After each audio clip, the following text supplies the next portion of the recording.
જો તમે ફ્લાઇટમાં ટ્રાવેલ કરતા હો તો આ વિડીયો જોયા વગર ટ્રાવેલ ના કરતા, નહીતર એરપોર્ટનો ધક્કો થશે અને ફ્લાઇટના પૈસા માથે પડશે.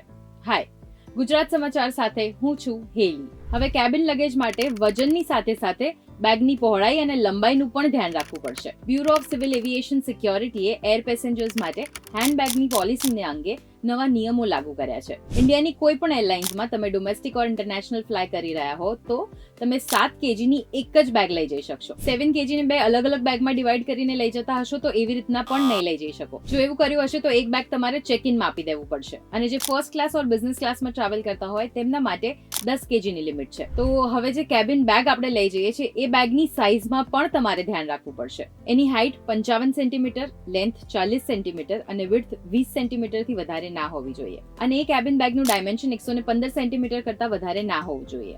સો જો આ સાઇઝ કરતાં તમારી બેગ થોડી વધારે મોટી હશે તો એ તમે કેબિન લગેજમાં નહીં લઈ જઈ શકો. એ તમારે ચેક ઇન લગેજમાં આપવું પડશે. અને જો તમારા ચેક ઇન લગેજની લિમિટ ઓલરેડી પૂરી થઈ ગઈ હશે તો તમારે કેબિન લગેજને ચેક ઇન લગેજમાં આપવા માટે વધારે પેમેન્ટ કરવું પડશે. જો એ પેમેન્ટ નહીં કરો તો તમે તમારી બેગ નહીં લઈ જઈ શકો. સો નેક્સ્ટ ટાઈમ ટ્રાવેલ કરતી વખતે એક જોડી કપડાં ભૂલાઈ જાય તો વાંધો નહીં, પણ બેગનું વજન અને બેગની સાઇઝ ચોક્કસથી ચેક કરજો. અને આવા જ ઇન્ફોર્મેટિવ વિડીયોઝ માટે જોતા રહો ગુજરાત સમાચાર.